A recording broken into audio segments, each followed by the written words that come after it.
Coba bayangkan seorang anak yang tumbuh di keluarga Kristen. Di depan orang lain, ibunya terlihat baik, ramah, dan sering dipuji sebagai mama teladan.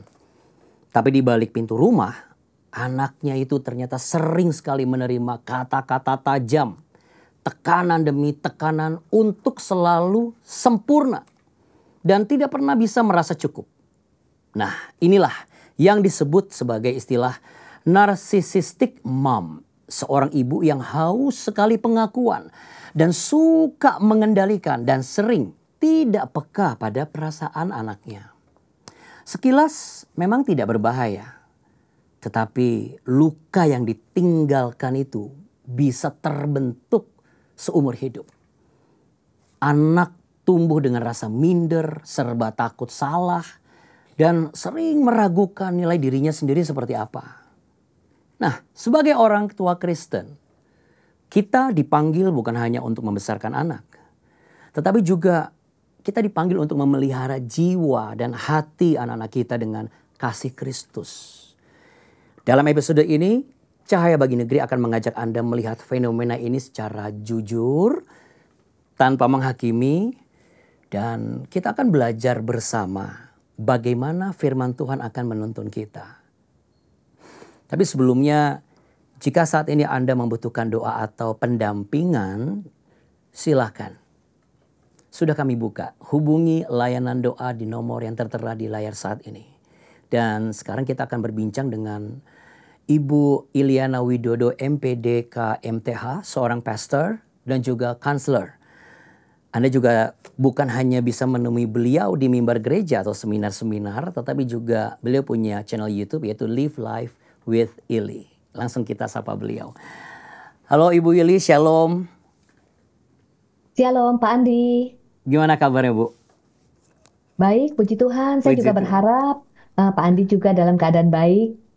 Sangat baik, apalagi saya mau menanyakan ke Ibu nih berdasarkan pengalaman Ibu ya. Ada istilah kan sekarang ini narcissistic mom gitu. Apa sih bedanya dengan ibu yang tegas atau yang ibu yang perfeksionis gitu? Bedanya apa Bu? Oke. Nah, ini menarik sekali. Tadi Pak Andi sempat membahas beberapa hal tentang narsisistik.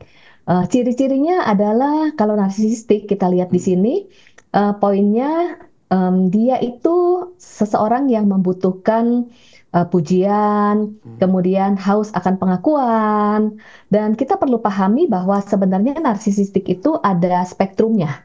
Oke. Ada narsisistik sebenarnya ada hal yang positif, hal yang baik karena setiap kita ada sisi narsisnya. Tapi spektrum atau skalanya seperti apa?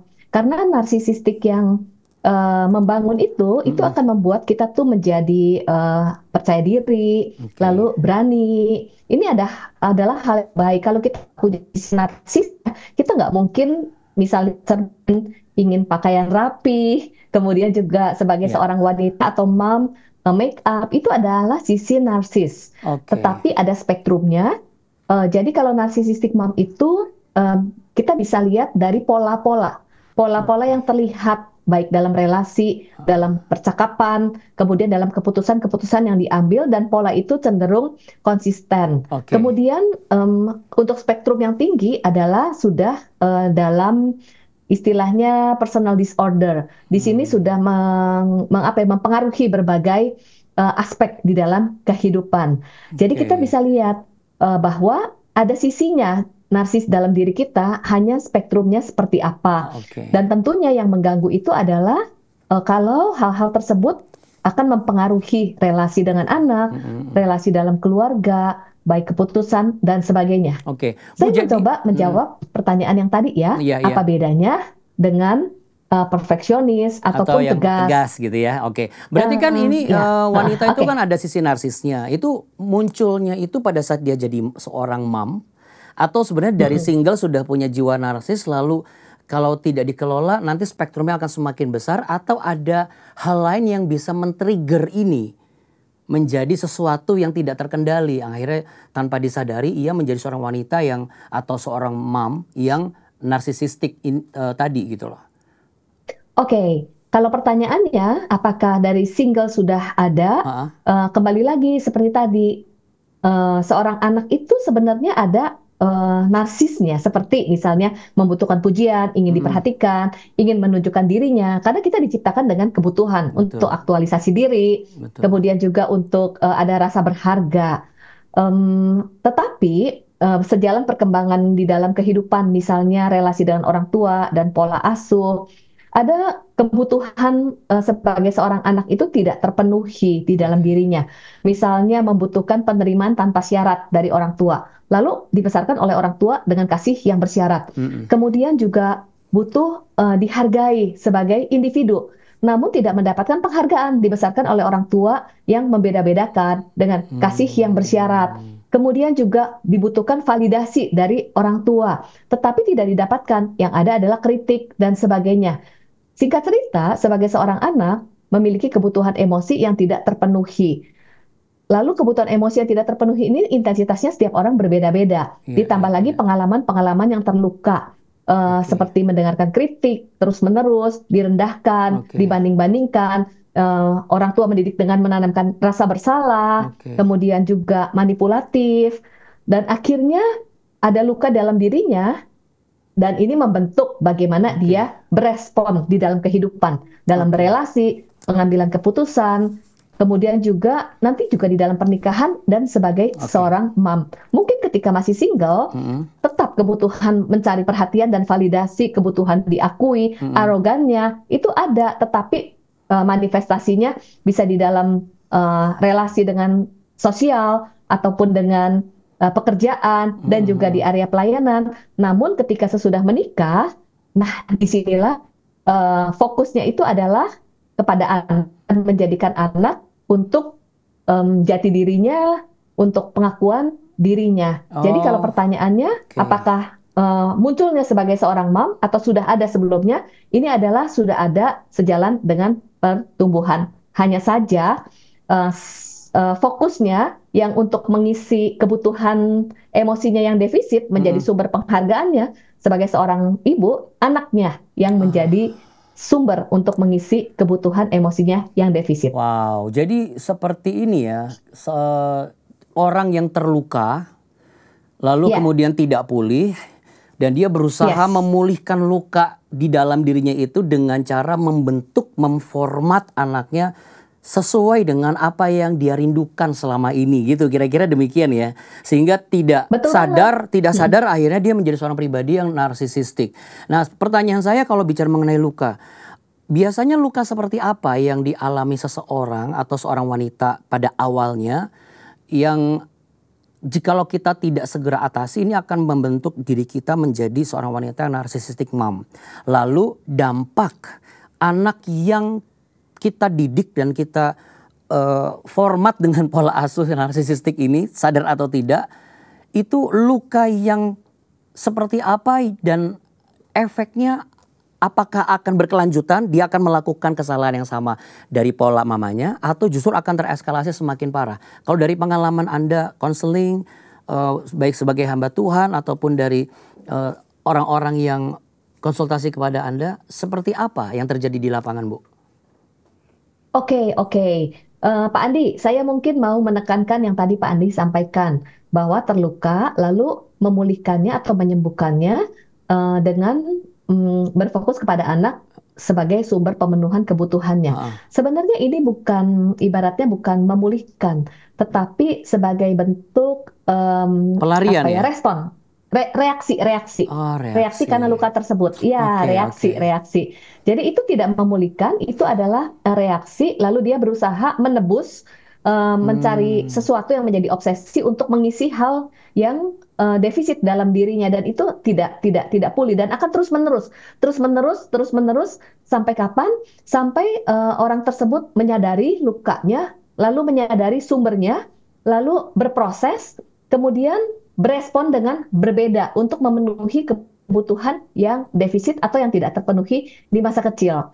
Kalau sumber lukanya ini uh, ada berbagai macam, misalnya dari relasi dengan orang tua, dari pola asuh orang tua, mungkin juga terabaikan, mungkin juga orang tua yang otoriter, atau juga orang tua yang narsisistik. Lalu oke. juga dari lingkungan, misalnya lingkungan yang menekankan standar Hmm, bahwa orang yang sukses punya standar tertentu, lalu tidak memenuhi standar dari lingkungan, jadi dibully ataupun direndahkan sehingga terluka. Ketika seseorang terluka, ketika seseorang terluka, kita nih ya terluka, pasti itu kan nggak enak banget.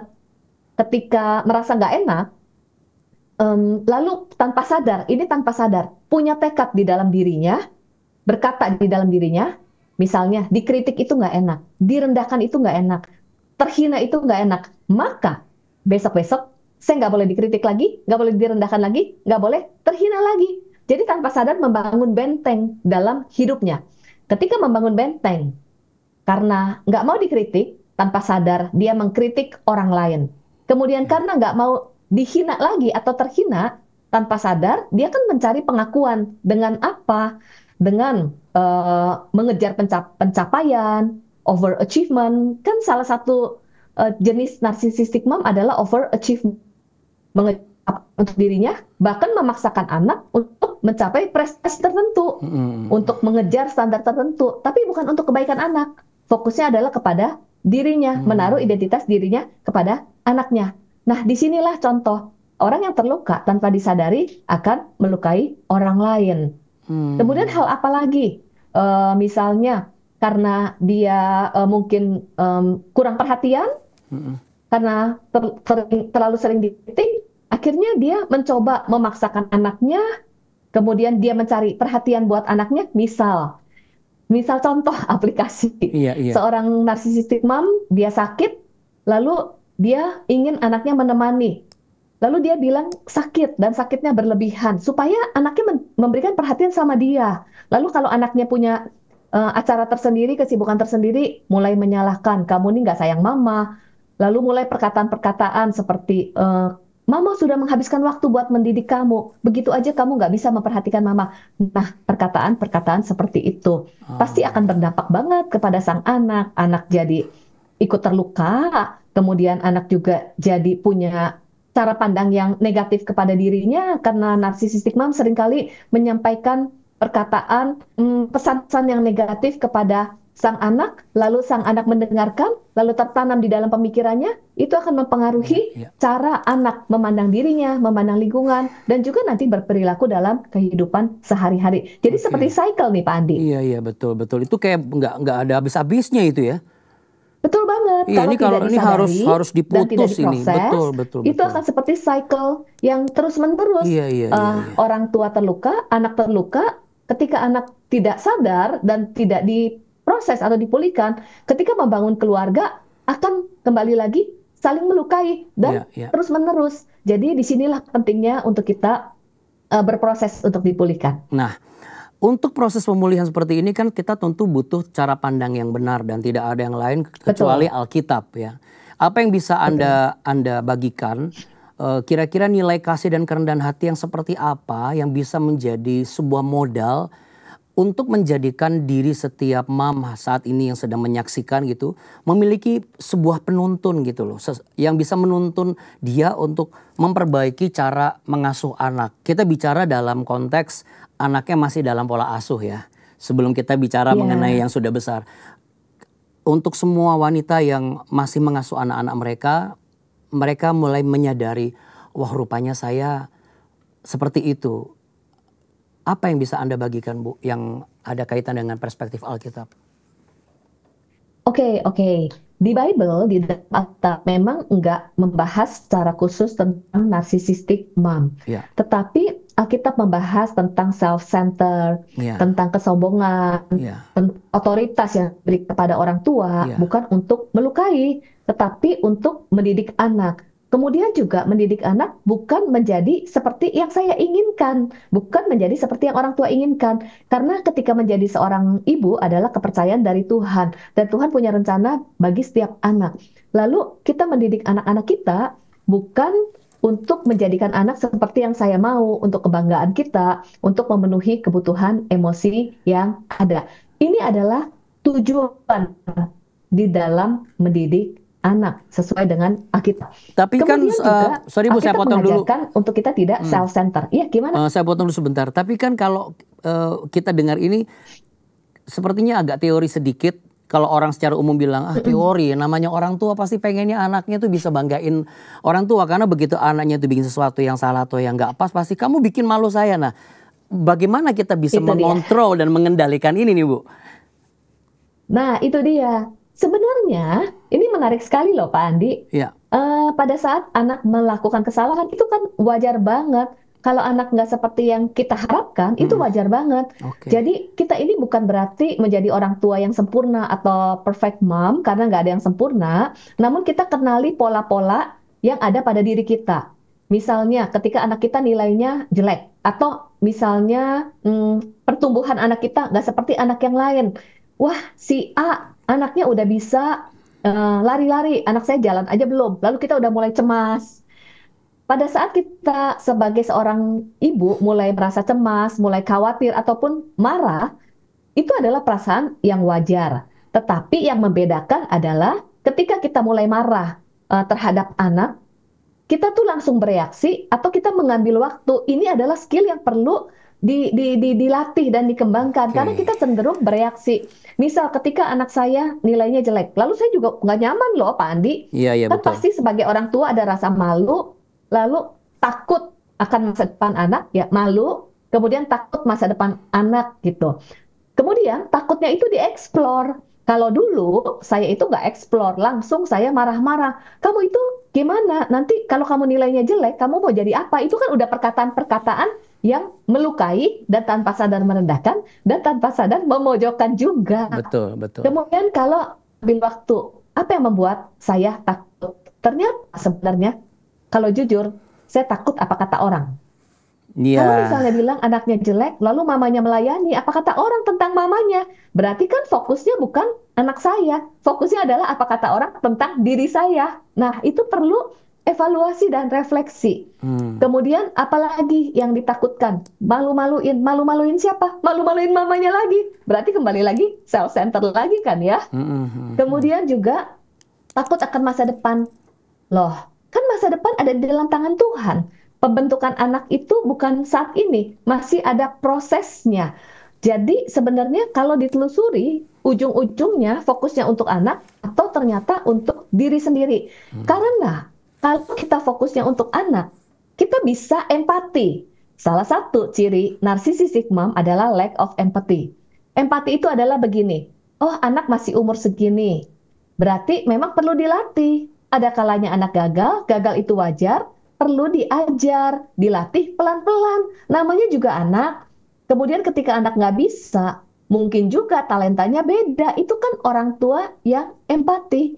Lalu ketika misalnya anak belum mampu, kita bisa lihat dari sisi yang lain. Apa yang membuat belum mampu? Lalu bisa dengan sabar, pelan-pelan mengajarkan ataupun membantu. Eh, Tidak langsung marah-marah dan menyudutkan. Apa yang Oke. membuat kita overreaction sebagai seorang mom? Kita perlu cek loh, karena apa-apa yang membuat kita overreaction, apa-apa yang membuat kita takut dan cemas, itu adalah kesempatan yang baik untuk menelusuri kedalaman hati, apa yang kita takutkan, apa yang kita harapkan, ujung-ujungnya untuk anak, atau untuk diri sendiri, atau untuk unfinished business dari kita sendiri. Lalu kita menembusnya Wow. melalui kehidupan anak. Gitu, Pandi. Wow, ini practically banget nih Bu. Saya rasa ketika Ibu sampaikan tadi ini langsung semua mam-mam di sana, di luar sana langsung, wah iya ya bener juga nih. Tapi tunggu dulu. Nah misalnya, enggak saya mau tetap mempertahankan pola asuh seperti ini. Nah kalau ada yang bersikeras, ini kan urusan saya sama anak-anak saya. Bisa nggak Ibu sampaikan berdasarkan pengalaman Ibu atau mungkin ada data yang bisa mendukung? Apa Oke. dampak jangka panjang untuk kepribadian dan perkembangan spiritualitas si anak jikalau saat ini ternyata ada mom yang masih bersikukuh menggunakan pola asuh seperti ini karena menurutnya ini yang terbaik. Oke, oke. Ini dalam area spiritualitas ya. Kalau Ya. dampak kepada kepribadian, tentunya anak jadi tidak bisa memiliki identitas diri, Hmm, menjadi anak yang minder. Kemudian juga di dalam hati anak ada alarm, ya saya nggak pernah bisa menyenangkan orang tua. hmm, Nanti juga ada contohnya inner critic. saya tidak berguna, saya anak yang gagal, dan dampak dalam kehidupan sehari-hari, mau memulai sesuatu jadi nggak berinisiatif. Giliran anak nggak berinisiatif, kita sebagai mam, kita yang marah juga gitu. Lalu anak juga nggak berani mengambil keputusan, anak jadi didenda sampai menikah masih menjadi anak mami. Ataupun anak yang ibaratnya gini, kita sering mendengar bullying ya, Ya, bullying, ya. bullying, membuli. Sebenarnya seseorang anak yang membuli itu karena kan sebenarnya dalam dirinya minder, butuh pengakuan. Jadi ingin menunjukkan dia itu hebat dengan arogan kepada yang lebih lemah. Oke. Lalu kenapa seseorang anak juga bisa jadi korban bully? Karena dia juga sebenarnya minder, nggak bisa berdiri untuk diri sendiri. Kenapa? Karena kemampuan membangun boundaries, membangun batasan, ini dipatahkan oleh mam yang terus mengontrol, kemudian terus mengkritik, terus mam yang melanggar boundaries kepada anak juga. Mam yang nggak Oke. bisa membangun batasan ini kepada kepribadian. Kalau kepada spiritualitas ini penting banget loh Pak Andi. Ya. Karena ini akan mempengaruhi cara pandang kepada Tuhan. Kan narsisistic mom itu adalah seorang ibu yang dengan bersyarat. Kalau kamu nilainya 100, enggak. Sehingga anak itu akan berpikir, Tuhan itu akan lebih sayang kepada kita. Ini sebagai seorang anak, Tuhan akan lebih sayang kepada saya kalau saya meraih pencapaian tertentu, kalau saya dengan ketaatan tertentu, maka Tuhan akan lebih sayang. Ini tertanam tentang Tuhan. Akibatnya, betul, dia mengusahakan untuk menjadi pribadi yang taat, tetapi transaksional. Contohnya, saya taat supaya tidak dihukum. Karena kalau di rumah, saya nggak, saya dihukum. Saya akan hukum-hukum firman Tuhan supaya lebih disayang Tuhan. Karena narcissistic mom itu kan menanamkan tanpa sadar, kalau kamu nurut, mama lebih sayang dibandingkan anak yang lain. Jadi dampak spiritualitasnya, kalau saya lebih taat, kalau saya lebih melayani, maka Tuhan lebih sayang saya dibandingkan yang lain. Itu kan transaksional. Ketaatannya supaya mendapatkan kasih ataupun ketaatan karena menghindari hukuman, relasi yang transaksional dan tidak menyadari anugerah.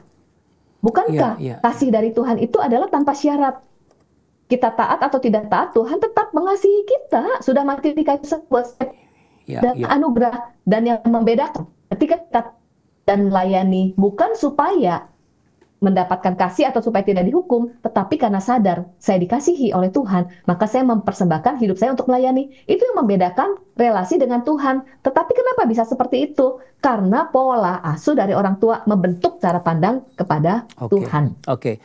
Bagaimana Bu kalau saat ini ternyata fakta menunjukkan ada begitu banyak yang menyaksikan perbincangan kita dan mereka adalah anak-anak yang sudah beranjak dewasa saat ini dan mereka sudah terlanjur terluka nih ceritanya. Mungkinkah masih bisa mengalami pemulihan saat ini di dalam Kristus? Sangat mungkin sekali Pak Andi. Bukankah Tuhan Yesus mati di kayu salib untuk memulihkan setiap kita? Apa yang sudah dilakukan oleh mereka untuk setiap anak yang sudah terluka? Ya, prinsip untuk pemulihan dari luka emosi adalah yang pertama menyadari bahwa memang mengalami luka. Menyadari dulu ada luka. Kemudian menyadari ada luka. Yang kedua, mengakui. Sadar dan mengaku kan berbeda ya. Menyadari ada luka. Kemudian mengakui. Minimal jujur pada diri sendiri. Lalu jujur kepada Tuhan. Saya terluka. Kalau kita nggak menyadari, kita nggak bisa memprosesnya. Sadar aja enggak apa yang diproses. Kalau kita denial, berpura-pura kuat, berpura-pura baik, tidak mau mengakui bagaimana memprosesnya. Setelah mengakui, lalu berikutnya mengeksplor. Mengeksplor itu artinya apa? Kenali pengalaman-pengalaman peristiwa apa yang melukai. Itu perlu dengan jelas. Misalnya contohnya mama yang membanding-bandingkan, mama yang mengkritik. Kenali peristiwanya. Lalu siapa yang melakukannya? Kalau kali ini kan konteksnya mama ya, peristiwanya. Lalu siapa yang melakukannya? Kita perlu istilahnya ya, mengingat kembali untuk apa memprosesnya. Ketika kita mengalami hal itu, walaupun di masa lalu, mana perasaan kita ketika mengalami hal tersebut? Akui dengan jujur, saya marah, saya sakit hati, saya terluka, saya kecewa. Kemudian mungkin ada perasaan benci kepada mama, ucapkan. akui perasaan, sumbernya peristiwa yang mana, dan siapa yang melakukan, lalu ucapkan keputusan bahwa saya mengampuni mama. Karena dulu membandingkan, karena dulu mengkritik, karena dulu mungkin memanipulasi saya, mengabuse saya, ucapkan. Kalau misalnya teringat lagi, ada perasaan marah lagi, sedih lagi, bawa lagi kepada Tuhan, Tuhan, saya sedih, saya masih marah, tapi saya mau melepaskan pengampunan. Itu artinya kita memperbaharui hati kita dari inside. Oke, ini emosi. Dan jangan lupa, seseorang yang memiliki luka emosi juga memiliki luka pikiran. Ya. Luka pikiran itu artinya cara pandang.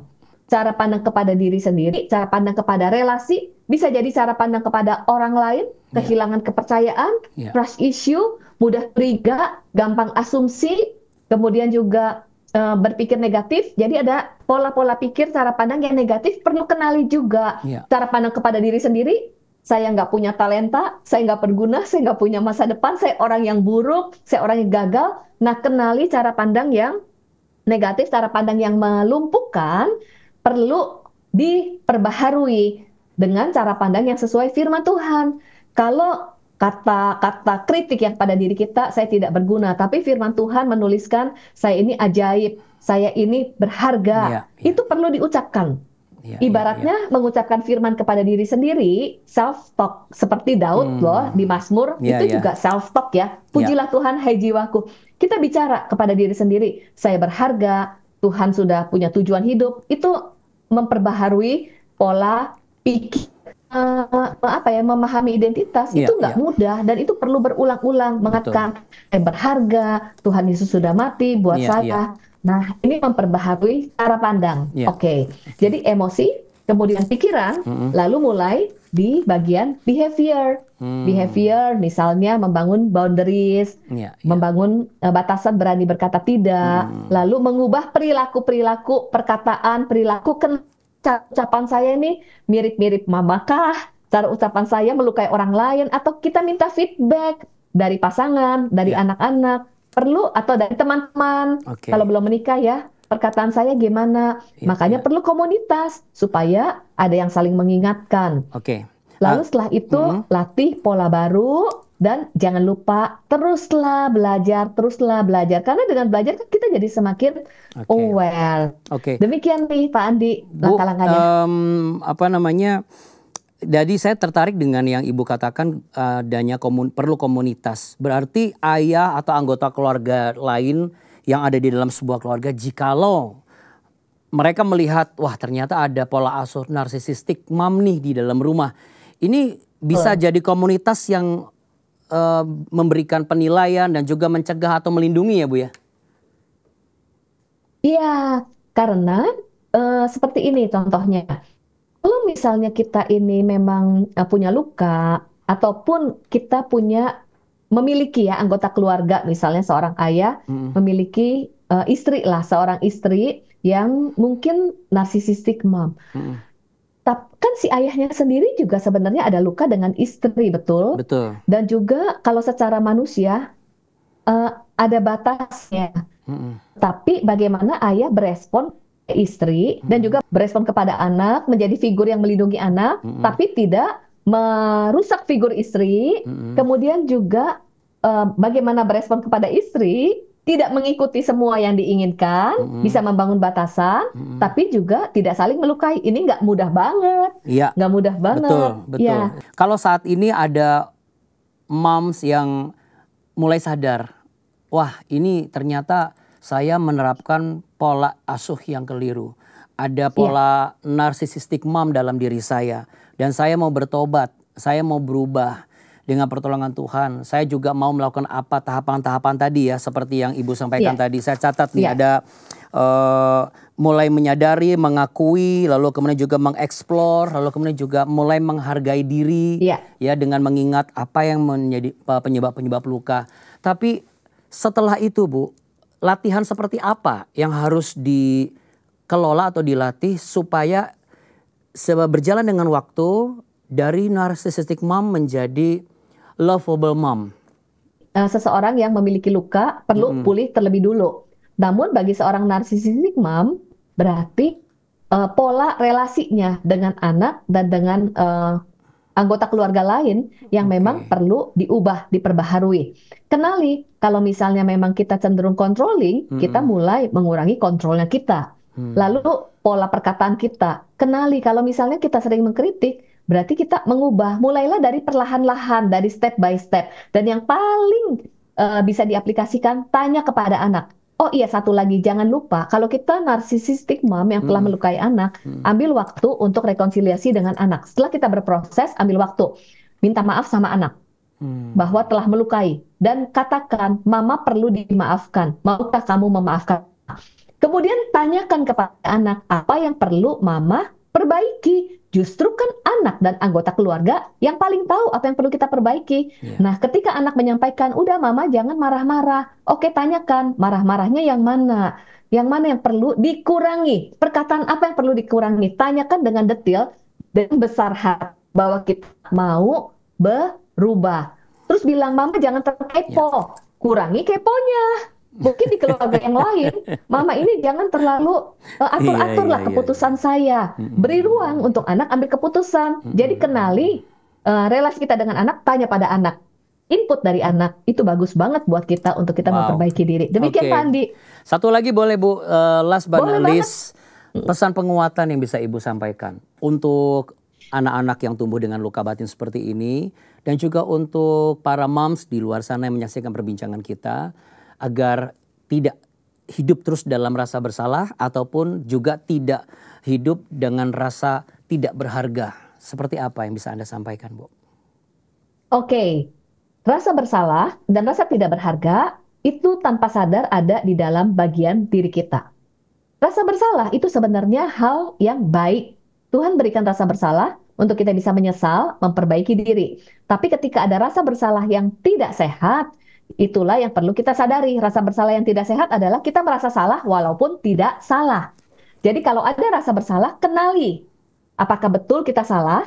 Kalau memang kita salah, kita perbaiki. Tapi kalau memang kita udah identifikasi bahwa kita sudah melakukan hal yang menjadi bagian kita, barulah kita kenali itu adalah guilt, rasa bersalah yang tidak sehat. Nah, untuk itu kita perlu ingatkan diri kita. Saya sudah lakukan bagian kita, saya tidak sempurna. Kalaupun saya salah, saya memperbaiki diri, saya lakukan bagian saya lagi dengan sebaik-baiknya. Salah itu wajar, namun tidak perlu hidup dengan rasa bersalah. Itu kita perlu ucapkan pada diri kita. Kemudian rasa berharga, yaitu ketika kita merasa nggak berharga, merasa kurang, not good enough, kembali lagi ingat identitas diri kita. Bahwa harga diri kita senilai dengan darah Yesus yang mati di kayu salib. Tuhan menebus kita dengan darah Kristus. Jadi Tuhan menebus kita bukan dengan ciptaannya. Jadi kita jauh lebih berharga dari seisi dunia. Ingatkan. Nah, waktu kita ingatkan diri kita semakin bisa merasakan bahwa kita tuh benar-benar berharga. Kalau kita sadar kita berharga, wow, kita tuh jadinya apa ya namanya, perilaku kita pasti akan berbeda. Nah, inilah ingatkan diri kita tentang identitas diri kita yang Oke, dikasihi. terima kasih Pastor Demikian Pak Andi. Eliana Widodo. Sukses untuk pelayanan Ibu selanjutnya. Salam hormat dan hangat untuk Bapak dan juga keluarga besar. Semakin dipercaya dan dipakai oleh Tuhan bagi pemulihan setiap keluarga. Terima kasih untuk perbincangan kita. Tuhan Yesus memberkati. Terima kasih, Tuhan Yesus memberkati. Sahabat Cahaya Bagi Negeri, pola asuh narsisistik mungkin terlihat sepele atau bahkan tidak disadari ya. Tetapi kita bisa tahu dampaknya sungguh nyata. Anak-anak kita membutuhkan kasih Kristus yang murni. Bukan sekedar tekanan untuk supaya sempurna. Jika Anda adalah seorang ibu, ingatlah bahwa panggilan terbesar Anda bukan untuk membangun citra diri semata, tetapi untuk membangun jiwa anak-anak yang Tuhan percayakan kepada Anda. Dan jika Anda adalah seorang anak yang pernah terluka, kabar baiknya kasih Kristus selalu sanggup memulihkan. Mari kita saling menjaga relasi keluarga kita satu dengan yang lain, agar di dalam keluarga menjadi tempat di mana setiap anak-anak merasakan kasih, ada rasa aman, dan nilai diri sebagai ciptaan Tuhan yang berharga. Jika video ini memberkati Anda, jangan lupa untuk like ya, dan juga share, komentar Anda juga. Kalau perlu, tag ke sahabat atau keluarga yang membutuhkan penguatan ini. Mari bersama kita akan melihat perubahan dan pemulihan bagi setiap relasi hubungan mom dan juga anak-anaknya. Dan terang Kristus akan bersinar lewat keluarga yang dipulihkan oleh kasih Tuhan. Air menjadi kebutuhan penting manusia dan tentu saja tidak akan pernah tergantikan oleh apapun. Tapi bagaimana jikalau untuk mendapatkan air saja harus terlalu banyak harga yang dibayar? Mari saksikan video berikut ini. Vinci tinggal bersama dengan kakak ipar serta 7 orang saudara lainnya. 6 orang di antara mereka masih di bawah umur. Anak bapak no mate, na mama memang ratu Kalimantan.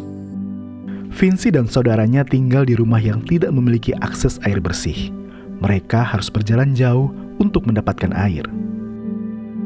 Mara sebut tertan, nawala ni dan sore-sore terkali hal. Bagi Vinci dan saudaranya, air merupakan sesuatu yang harus diperjuangkan setiap hari. Susah nyuci, susah mandikan anak, kadang nggak dimandikan, kadang nggak dicebok anaknya. Dibilang sama orang, nggak bersih-bersih kamu ini, nggak bisa ngurus anak, kata mereka. Padahal bukan itu hatiku. Selain itu, air yang mereka konsumsi tidak higienis sehingga mengancam kesehatan mereka. Nawalin dana, abau, olotu, mutaunga, abu fanisha. Fuhe daluku, mencere, menjijimu. Tuhan Yesus, tolong kami di rumah gak ada air yang bersih. Tolonglah kami. Melalui Sanggar Belajar School of Life di BNKP Hiligio Mazinge, di mana Vinci merupakan salah satu anak yang dimuridkan di sana, Obor Berkat Indonesia mengetahui akan kesulitan Vinci dan keluarganya. Kemudian, Obor Berkat Indonesia membangun unit rainwater harvesting system di rumah Vinci bersama dengan 34 unit lainnya di Desa Umbu Belodana. Menerima bantuan ini, anak-anak saya bahagia, bisa mandi, bisa pergi ke sekolah, bersih-bersih lagi. Nggak dikatakan orang, nggak dibilang orang anak itu bau. Sawagele obi mino obi hema hani dana si bersih. Tuhan Yesus memberkati. Amin.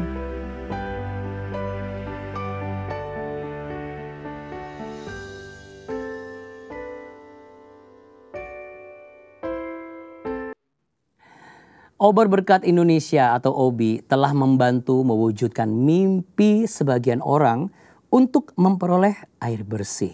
Dan Nias yang kita saksikan tadi hanyalah salah satu bagian dari apa yang dikerjakan oleh OBI sebagai pelaksana pelayanan kemanusiaan CBN Indonesia di seluruh tanah air tercinta ini. Anda pun bisa turut ambil bagian dan bergandengan tangan bersama kami untuk melakukan berbagai pelayanan kemanusiaan seperti memenuhi kebutuhan air bersih di Nias tadi. Kami butuh Anda untuk bergerak bersama kami, yaitu dengan menjadi mitra kami, mitra CBN. Nah, caranya bagaimana? Di layar sudah ada QR Code yang bisa Anda gunakan untuk scan. Lalu setelah Anda scan, Anda bisa langsung berdonasi dengan e-wallet Anda. Kalau Anda butuh informasi lebih lengkap, silakan Anda kunjungi donasi.jawaban.com. Firman Tuhan berkata, ia, seorang ibu, membuka mulutnya dengan hikmat dan pengajaran yang lemah lembut ada di lidahnya. Amsal pasal 31 ayat 26. Terima kasih sudah mengikuti Cahaya Bagi Negeri hari ini. Jika Anda terberkati dengan topik hari ini, jangan lupa langsung ditekan tanda like-nya dan juga share video ini ke orang terdekat Anda. Dan subscribe channel Jawaban juga untuk terus mendapatkan konten yang bisa mengubah hidup Anda. Saya Andi Otniel, terima kasih banyak. Sampai jumpa di episode berikutnya.